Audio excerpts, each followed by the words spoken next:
What's up, guys? Feed you information here. So yesterday I was actually moving into my apartment, so today's like my first morning. Well, now it's the afternoon, but today was my first morning and afternoon being in my apartment. I really enjoyed it. Aside from that though, my phone was blowing up yesterday with a lot of articles, so I just wanted to go ahead and start reading them.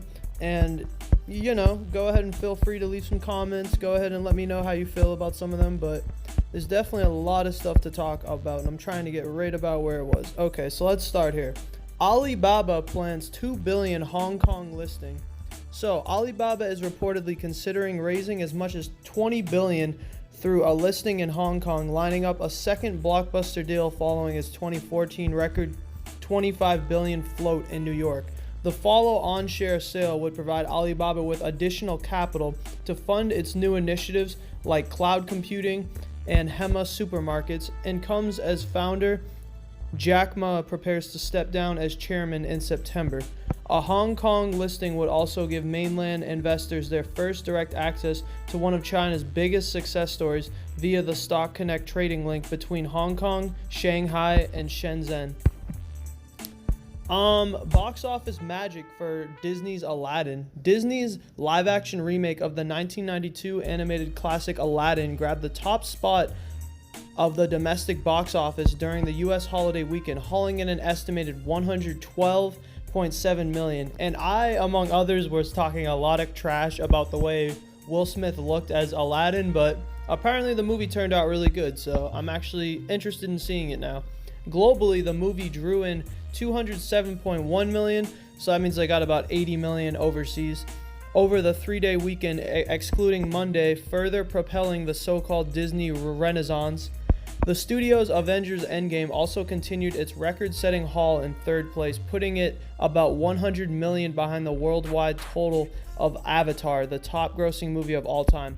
So they were saying that basically Endgame has really slowed down, but they think that a lot of fans, now that it's so close to Avatar, will just go out and see it a second time just to help it pass Avatar. However, due to inflation, it technically will never have made more money than Avatar, but maybe even due to inflation, it still does. So hopefully that gets proven wrong, but we'll see. That's an opinionated article. Citi cuts Apple target on trade tensions. Oh my goodness. So it's always with this trade tension stuff. Like, okay, maybe Apple won't be as successful, but Apple is still going to thrive through its services, among other things that it's working on. It even has its streaming that it's working on now too, which I'm not sure how far they've really gotten with that, but I know they are like preparing a stream themselves, and they have plenty of money to put towards that. Citi maintains a buy rating on Apple, but lowers the target from 220 to 205.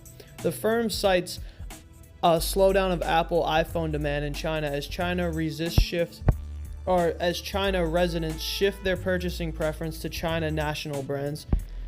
Analyst Jim Suva says Apple has a 12% unit share in China and thinks that number could get cut in half, so 6%. Nearly 20% of Apple's 2018 revenue came from China. Well, that is a good point, I can't lie, but we'll see what happens. Long-term Apple. EA announces Sea of Solitude is coming July 5th worldwide. Beautiful EA Originals adventure game by Joe May Games unfolds a deeply intimate story of a young woman's emotional journey to overcome loneliness. That's interesting. I don't know if I want to play that, but players must help Kay see below the surface and beyond, guiding her through a flooded city landscape in a deeply touching tale of darkness and light. As waters rise and fall to reflect her own state of mind, Kay will meet fantastical creatures and monsters, learn their stories, and solve challenges to rid the world of tainted memories. That actually does sound really cool. Go EA, go! Long-term EA. Cohen boosts Amazon on AWS customer spend. Cohen raises its Amazon target from 2,400 to 2,500, citing results from its annual public cloud report. Out of the over 570 respondents to the survey, 42% of existing Amazon Web Service customers expects accelerating spending this year compared to the 35% overall average across cloud platforms. Activision up 5% as Goldman adds to conviction list. So this was yesterday. Even though Oh yeah, yesterday was Tuesday. I was over here thinking it was gonna be Monday. Sorry. Activision Blizzard is up 5% pre-market after getting an ad to Goldman Sachs America's conviction list. That's interesting. The firm upgraded Activision to buy from neutral amid a potential inflection, in the earnings trajectory, following a month of May where the company's underperformed peers and the market. Recent positive catalyst, Goldman points to new content for core titles. Okay, they've definitely said this like 2 months ago, but upcoming Diablo Immortal and Call of Duty Mobile, and potential for new content from under-monetized Blizzard properties. Which, like, we all know this, in the long term they are, like, going into 2020/2021, they are going to have all the more new games coming out, all the add-ons to all these games, so that's how the monetization is really going to start helping them. But 2019, they aren't looking too solid, so I would recommend, if you were going to get into a gaming stock, and not Activision at the moment, but if you're going long term, it makes sense. AMD soars on 7nm product roadmap. Now here's the one I was waiting to find. AMD announces its 7nm product roadmap to Compute-X, which includes several products across all markets set to launch in the 6 months. In the next 6 months. I apologize. I'm reading too much, so my brain's overloading.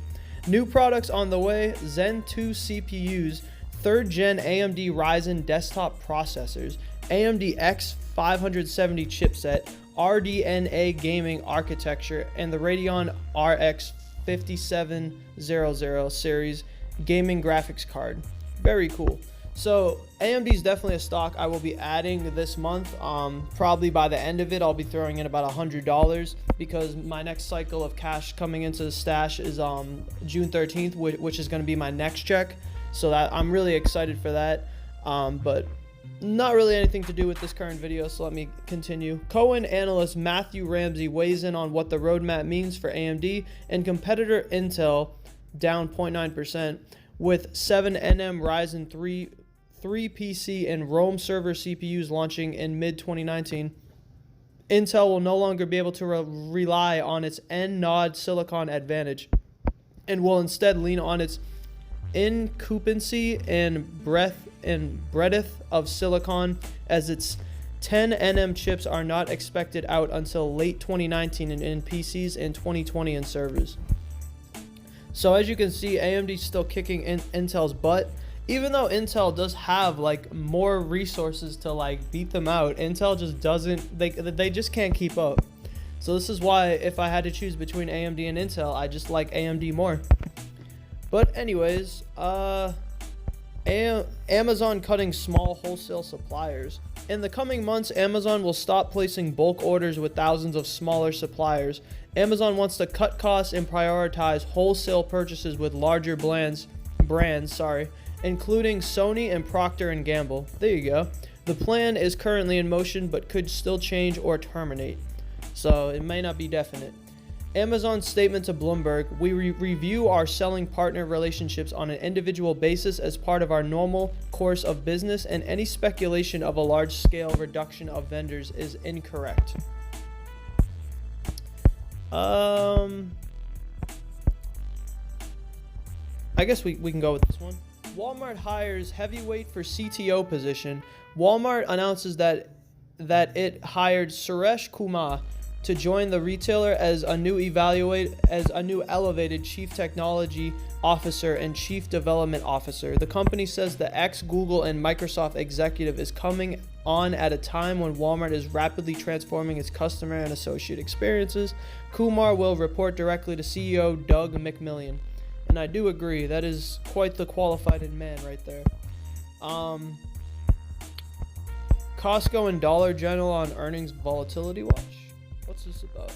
It's top picks in the food retailing /discounter sector, but sees less short-term upside on both after the recent share price rallies.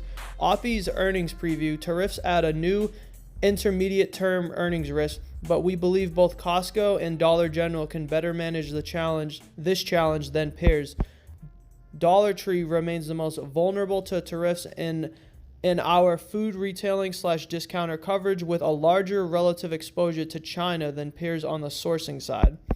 In the shorter term, we expect a volatile trade to persist, including into earnings, and would take advantage of any so it's saying like you should take advantage of any profit taking for Dollar General and Costco. All right. Which we already, it's going to say anything different though? I mean, yeah, it's saying a little bit different. So Intel slides as analysts praise AMD's roadmap. Analysts weigh in on AMD's Compute X product roadmap in a follow statement that one 3rd gen Ryzen chip outperformed an Intel CPU by more than 16%. Like I said, they're just killing Intel. Stifle's Kevin Cassidy, this announcement represents the first time AMD has taken the desktop CPU lead, process technology, and performance lead from Intel in its 50-year history. So it's just now starting to just boom, get the heck out of here. Cassidy expects AMD to accelerate its PC market share gains through a combination of higher performance, lower power usage, and upgrade ease.